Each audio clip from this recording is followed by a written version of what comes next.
Hey, everybody. So this one is going to be in two parts. And the reason being is we really want to make sure that everyone gets this information. As we finish this pod, it was an hour and 15 minutes, and people are going to look at that and say, I don't have the time for that. So we're chopping it up because we want to make sure that all of the pearls are captured. So it's going to be part one and part two, but don't miss them. All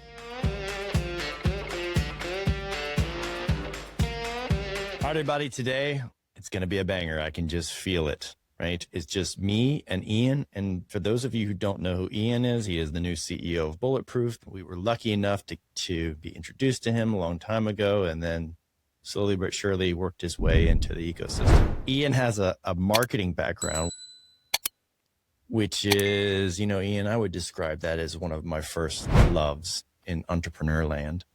And I think that's how you and I immediately kind of hit it off in the introductory phase. You come from that of dental marketing yourself, right? You were telling me that you kind of started off in SEO and then you went to product services and then client services. And so you and I share a love, I think, of marketing and AI and all things technical and kind of where the rubber meets the road. We're taking advantage of maybe getting into something a little technical, Ian. I like to go technical. Craig does not.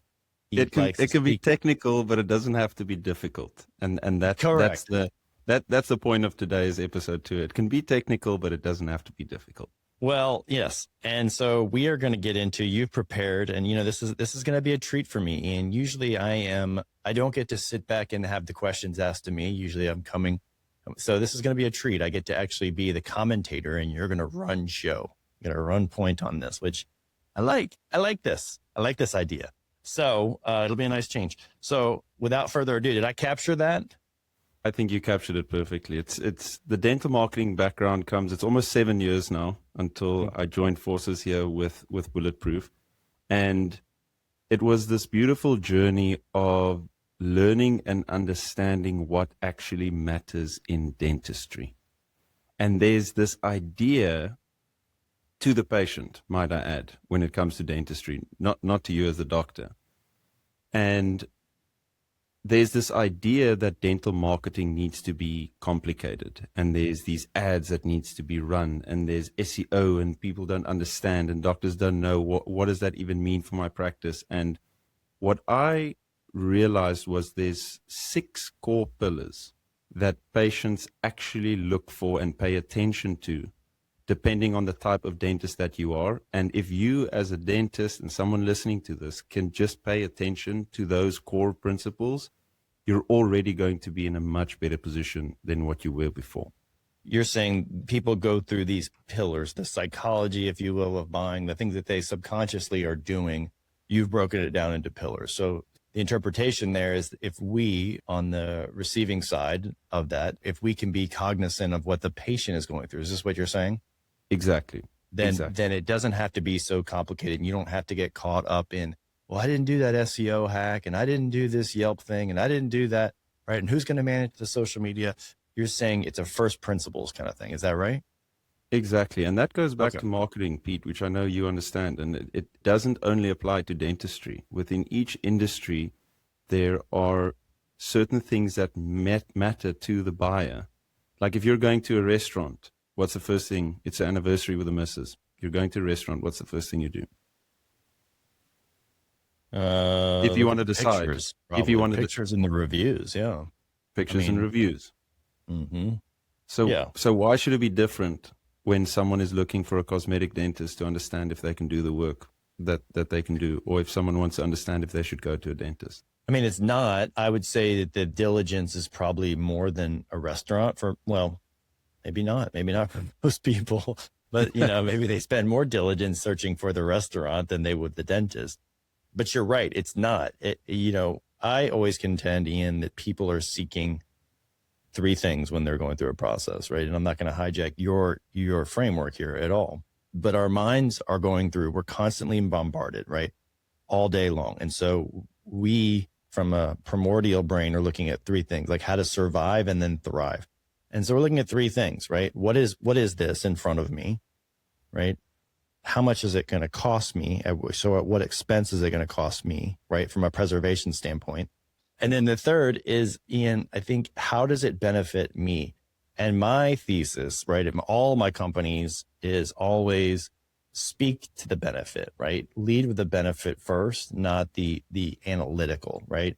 That's kind of my first principles discussion is like, you've got to be good at explaining it, right? You got to good at conquering how much it costs. And then you really, really, really have to push into what is the benefit for species survival, right? How do you get to excel by doing X, right? Getting new teeth or fixing, this implant or whatever it is. Like, how does life get better so that you can thrive?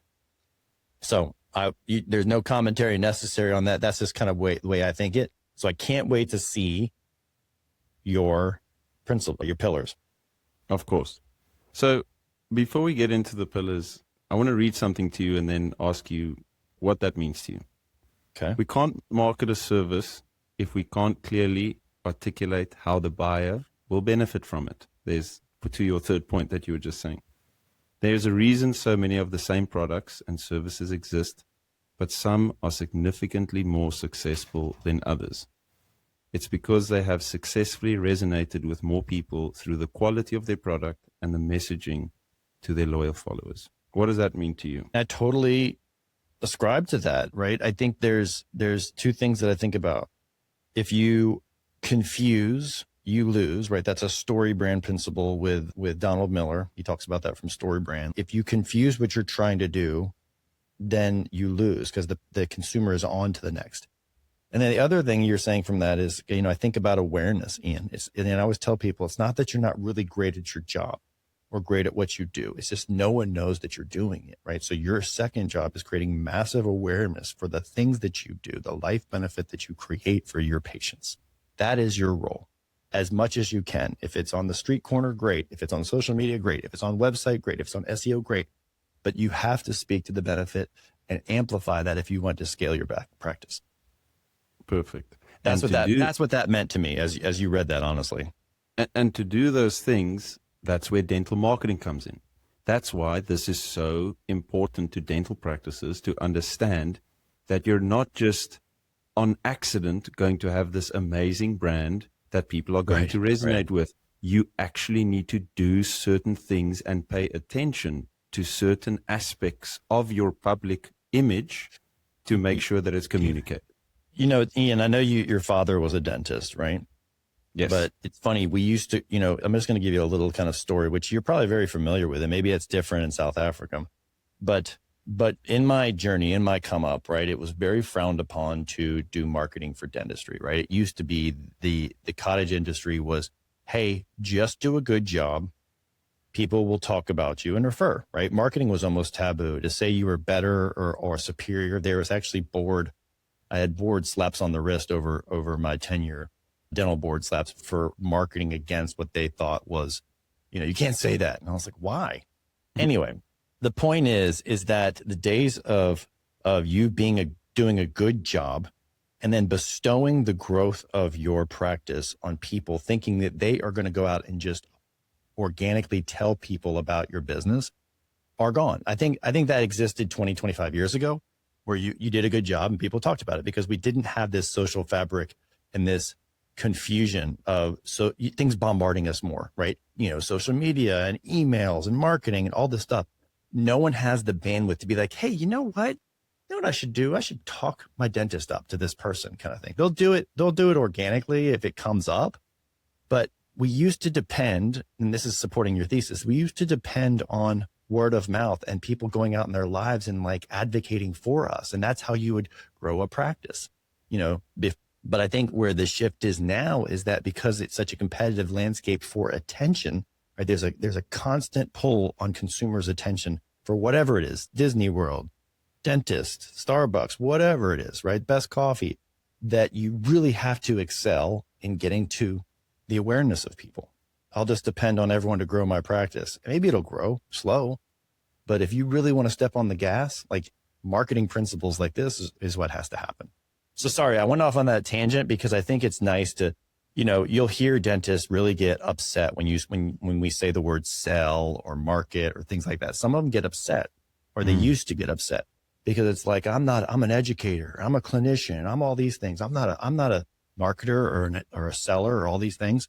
Right. So we got trapped in this mode. And I think we're in this a little bit of a dysfunction as an industry. Like some of us are on that fence and others are pushing the gas the other way. If that makes sense. Exactly. And to the dentists that still think that way, stop thinking dirty salesman, that type of persona. This is personal branding of who you are and what you represent as a practice. What do you want to stand for? What do you want the world to understand? And Ian, if you really feel in your heart of hearts that you do the best work and you make life-changing dentistry and you help people from a hygiene and get people healthy, whatever it is, if you really feel that, isn't it incumbent upon you to learn how to scale that message as much as possible? That might be looked at like salesy, quite honestly. But isn't it, if you do the best, isn't it incumbent upon you to make sure you get as many people healthy or seeking the benefits that you provide? Exactly. Yes. And you don't have to throw a ton of money at it, because the first thing that people do, and I've seen this over and over and over, we're slow on patience. Let's push up the ad spend. Or we're not getting the reach we want to. Let's throw more money at it. And what I want to share today and what I'm going to show dentists and everyone listening today is it doesn't have to be a matter of let's just throw more money at it. It is making changes to what you already have based on these 6 pillars. So as we get into it, I first want to just share some background of how this was developed, that this is not something I just sucked out of my thumb one day. This is from data and an understanding of being in dental marketing for the past nearly 7 years now. And how I came up with this is the problems that I identified here was by tracking thousands of calls. We had used CallRail at the agency that I was at, and we would have people listening to these calls. So you had real people, not AI. We had people listening to these calls and tagging these calls and understanding what's happening in each of these calls. What questions were they asking?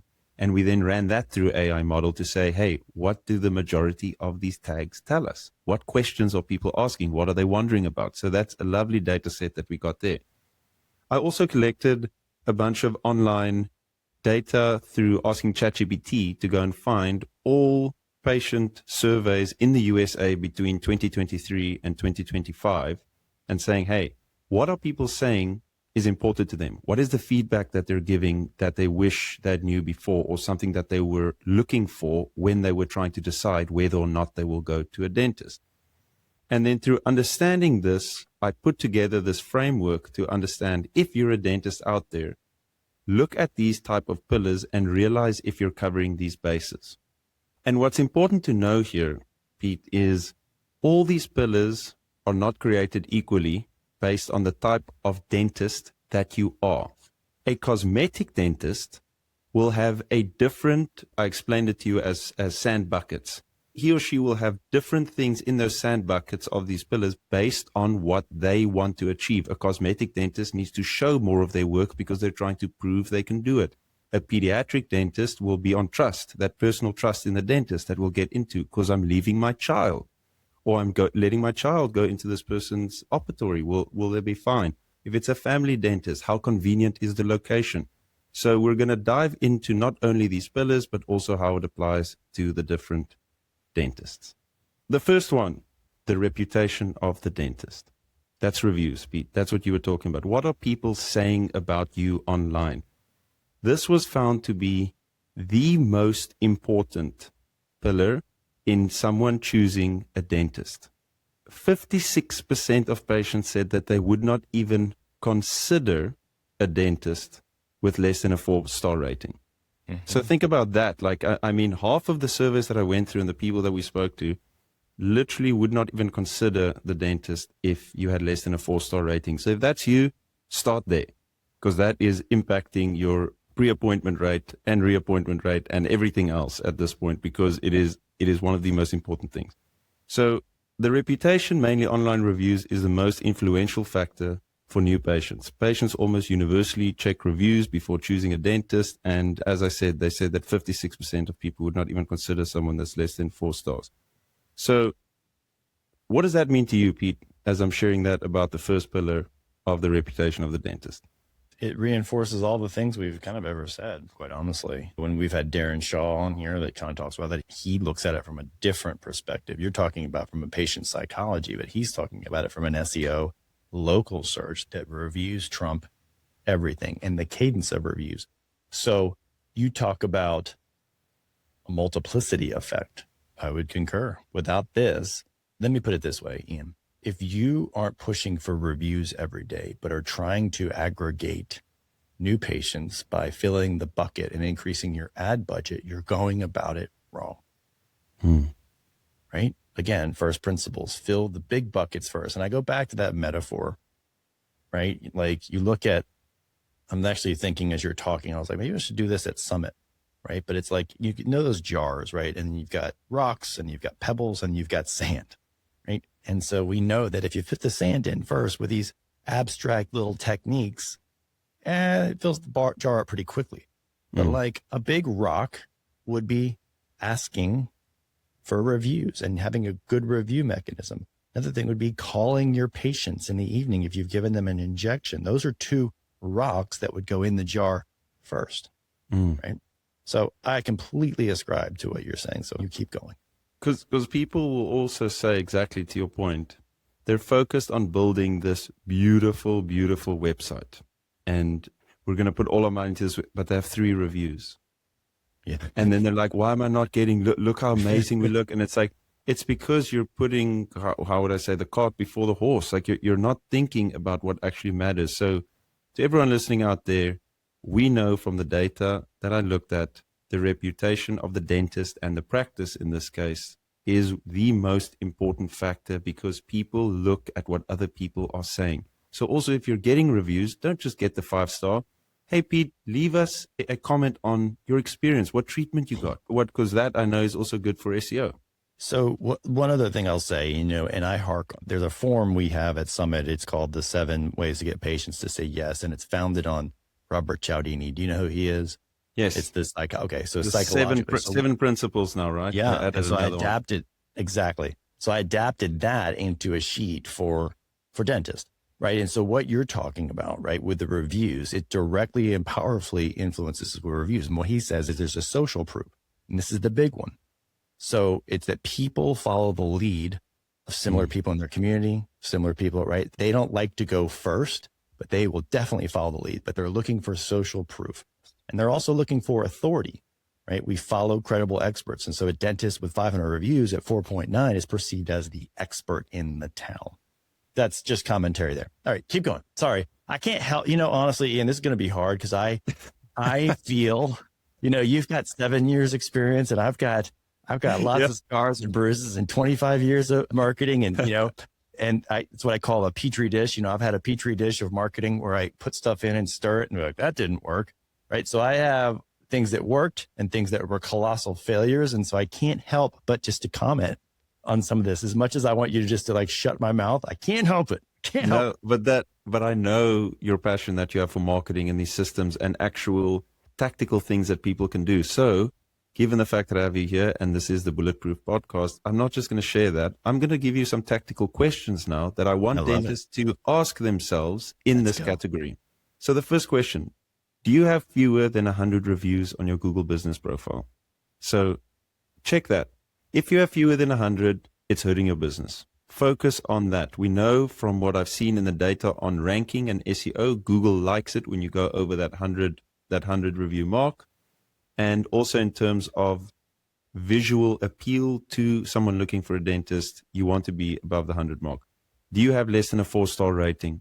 Do you get at least 3 reviews per week? I don't think that's a very high bar, Pete. 1 a day, less than one a day. Less than 1 a day. So are you at least doing that? And then do you have an automated review system that's going out? Make it personal if you can, but do you have something that's sending out, or do you have someone in your office that's asking people to get reviews? Do you have a system in place, not just it's happening by chance? 2 things here on this. 100%, I agree with the cadence of at least 1 a day. This, in my opinion, should be identified in the morning meeting. Who are we going to get a review? I used to do it on every patient, and I talk about 3 R's, which I don't know if you've heard about, right? In dentistry, I used to leave the appointments with 3 R's, and that was the kind of the fundamental thing. And we still do that today. When you're leaving the room, you ask for a referral, right? You ask for a review, and you ask for their next appointment, meaning you get them on from a reappoint standpoint, right? So it's those three things, the three R's. And it really was easy to get out of the room, but asking every patient is great because, and that's even if you have automation to your review. So you said, make sure you have a system in place. I'm not a big fan of the automated reviews that come through as a text because they're anonymous. They're asynchronous. They go in one direction. No one gives a shit. It's easy to ignore them as the solo principle, meaning, oh, we have that. Therefore it sends out reviews. But if you don't ask Mrs. Jones, hey, you're going to get a link tonight. Would you mind leaving a review and wait for an answer? Yes or no, right? It will actually mean something to you. Now your automation is 10 times more powerful. But if you just put that in a bucket and set it and forget it and expect that people are just going to review you because they got a random generated link, then like, you know, I don't know what to tell you on that. That's not a system, right? That's abdication. That's not even delegation. That's just abdicating it away. Oh, we have that. It's not going to work. And if it works, like it'll work for a little bit of time. So here's an activity that I tried with some of my officers that I would love and encourage people to do because it gives the accountability. It's in the office and your staff feels rewarded. Get a Wheel of Wonder. You can order on Amazon. I think it's like $20. On that Wheel of Wonder, you put certain gifts, whether it's an Amazon gift card, whether it is a massage, whether it's whatever it is. And you say to your team, every time we get a review, you get to spin the Wheel of Wonder at the end of the day and you will get something for that. It gamifies it. The team gets excited. They want to do it because they feel they will get something out of it. Obviously, make it cost effective for the practice. But in the offices, I implemented this. Pete, I got videos from these offices of the staff going, spin, spin, spin, spin, like at the end of the day. And it became something fun. And by the end of the month, the person with the most reviews that they had gotten in based on a sheet or system that they put in place, that person would then get the monthly prize or something. It's a fun way to put something in place that actually works. Yeah, I agree. The second pillar of the reputation is money, insurance, and financials. As you said, to your second point that you were saying earlier, the cost of something, the money behind something. Can I afford this? How am I going to pay for this? People like to understand that. So after they see your reputation and they understand, okay, I trust this person because of what other people are saying and what Google is telling me, I want to know how I'm going to be able to afford this. So the question we hear most on calls with every practice is, do you accept my insurance? I can't tell you how many times I heard that on the calls. Most people will insure the dentist. Most people insure the dentist they select is either in network with their insurance or affordable enough if it's fee for service. And if there's not price transparency or payment options that makes it feel to the patient that they can actually have a path to receiving this treatment, it makes that barrier to entry quite difficult. And it also confuses them because they feel like it's not achievable, especially for the more expensive treatments. Yeah. So here are your tactical questions on that. Do you have a financials page on your website? Yeah, of course. Okay. That doesn't mean all dentists do. So, yes, from a third party financing because it's back to my first question. What is this? How much does it cost? And what are the benefits, right? So again, you have to answer all of the website is obviously speaking highly to the benefit, right? Every procedure speaks to the benefit, but the mechanism of paying, right? And so we look at in-house insurance plans because people come to the dentist or the website thinking like they have this shame. I don't have insurance. And you're like, oh my God, good for you. Kind of thing. So we have in-house, membership plans and third-party financing. We don't do in-house financing, right? But we have copious probably three or four third-party financing mechanisms to put this in the monthly economy for someone, right? Because a $10,000 treatment is a heck no, I can't do that. But $192 a month is, yeah, I can probably do that. So are you sure, and this is my message to the listeners out there, what Peter just explained, are you communicating that clearly in a way that a patient would understand on your website? Go read your financial page. It shouldn't just be, we accept it. No. Right. Explain how it works. Explain why. Give that journey. Go read up, as Pete was mentioning, StoryBrand earlier. Go understand and ask your marketing company. Go look at StoryBrand and apply it to my financials page so that we make the patient the hero and they can understand this is what I'm in for and I can afford it. Amen. The hero. The next one is a question, the tactical question there is, does your office have any special offers right now? And are they even visible on your website? So often you have these offerings where whether it's no down payment on the ortho side, or whether it is an Invisalign down special offer, or a whitening package that you can add with, anything like that offices are offering, but it's nowhere to be seen on the website. No one knows about it. So if you are offering something, is it visible? Yes. And I will comment that people don't, like an attorney, people don't like hitting up their web designer or web developer for all these copious changes all the time. Hey, run this, run that, because obviously it incurs fees. And I think we do that with attorneys. They're like, I don't need to call my attorney. I'll just figure this out. At least I do. Maybe that's the wrong approach. So Ian, in the absence of wanting to put it on your website, one tip you should do is use the Google My Business posts, right? And so that post actually goes to new patients. That's a great place to say, hey, for the month of April, we are doing Invisalign at $300 off, right? Mention this code or put a link in. But that's the perfect venue for putting it. The creating awareness around your offers is the Google My Business.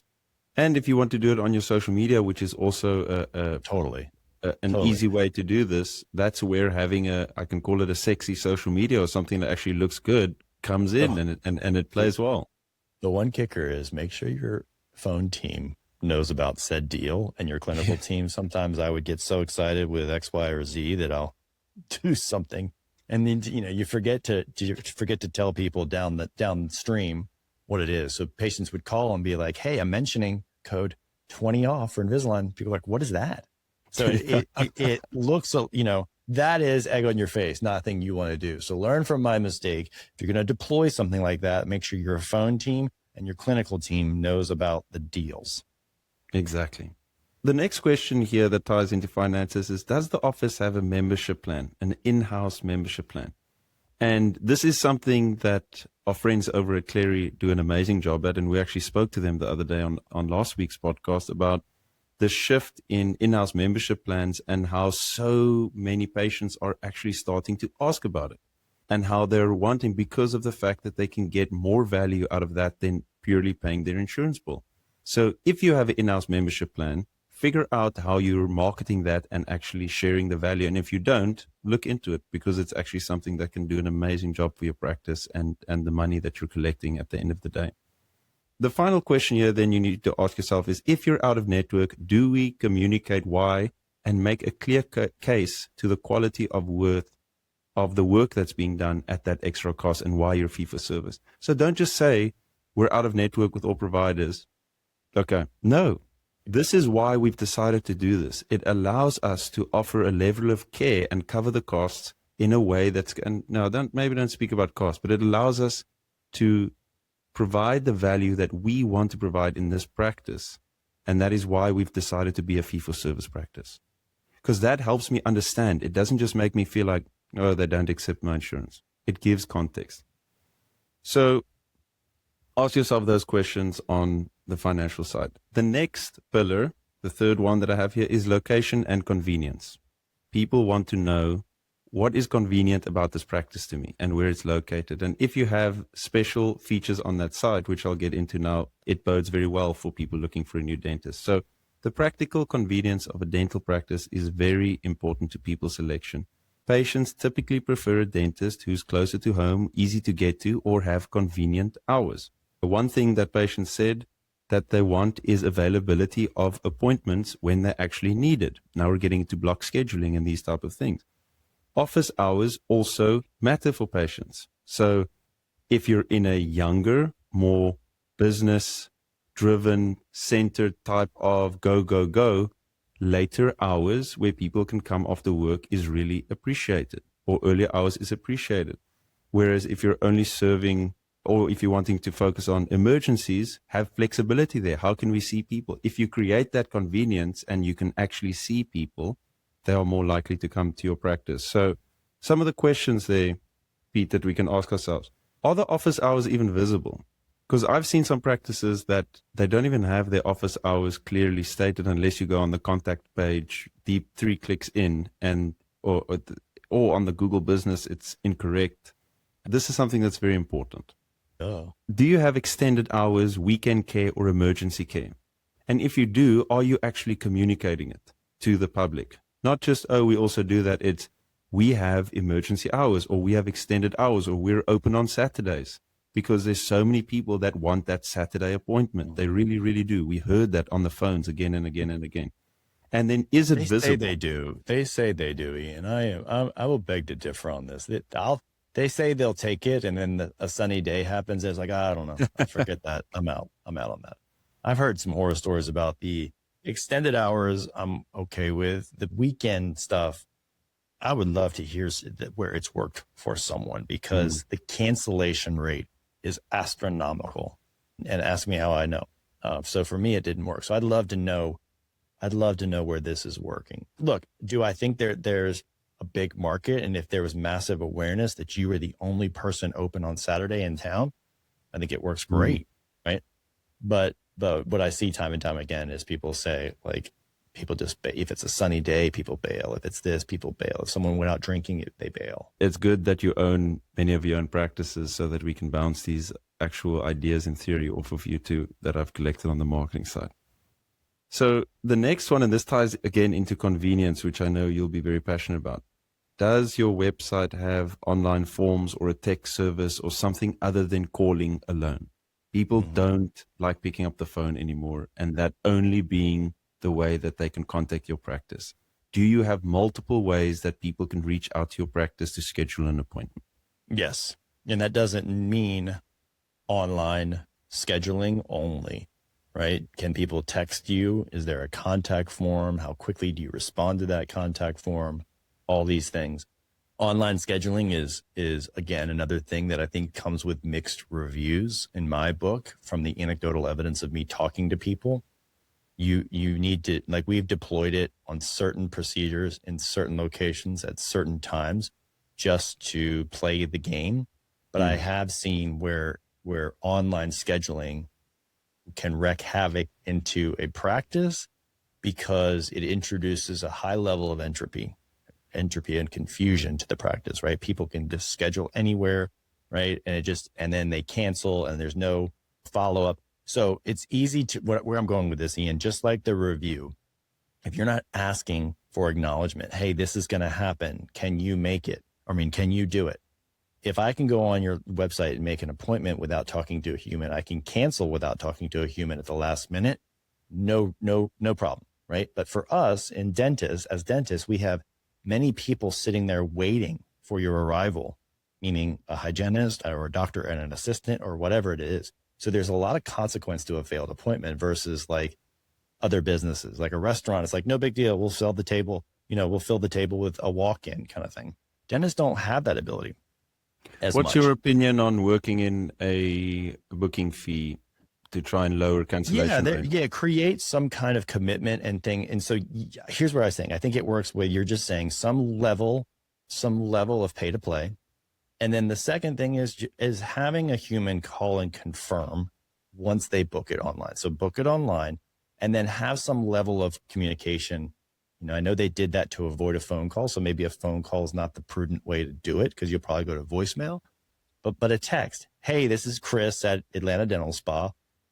I saw that you booked here. Just want to confirm everything's good to go on your end, right? Will you make sure to let us know within 72 hours if you have a conflict? Otherwise, it'll be a missed appointment fee or whatever it is that you've already given, right? That way people can't bellyache about not knowing, and it ups the level of engagement and accountability. Fantastic. Yeah, and that is where dentists need to figure out, and teams need to figure out. These are mechanism and tools that I can share with you, but each practice has their own version of what they need to be doing. As Totally. you said, you've had your experience. So use these things, test it out. In some practices I worked with, there was a booking fee and it didn't help at all with cancellation. In another one, it cleaned it up completely. It depends on the practice, but I need people to try these things instead of just being outdated and not growing along with what the industry is doing. But I would encourage you, Ian, to, as you say, hey, try these things, right? And I think we're all guilty of this as humans. Like, let's see what sticks. Like, let's throw it up against the wall and see what sticks. So we do an idea, a sign up, roll out. But without an actual SOP, done. And this SOP might be temporary, but like you really have to kind of like create an SOP, even in these hypothesis experiments of online scheduling. You have to kind of create an actual SOP. And maybe it stays in your practice long term, maybe it doesn't.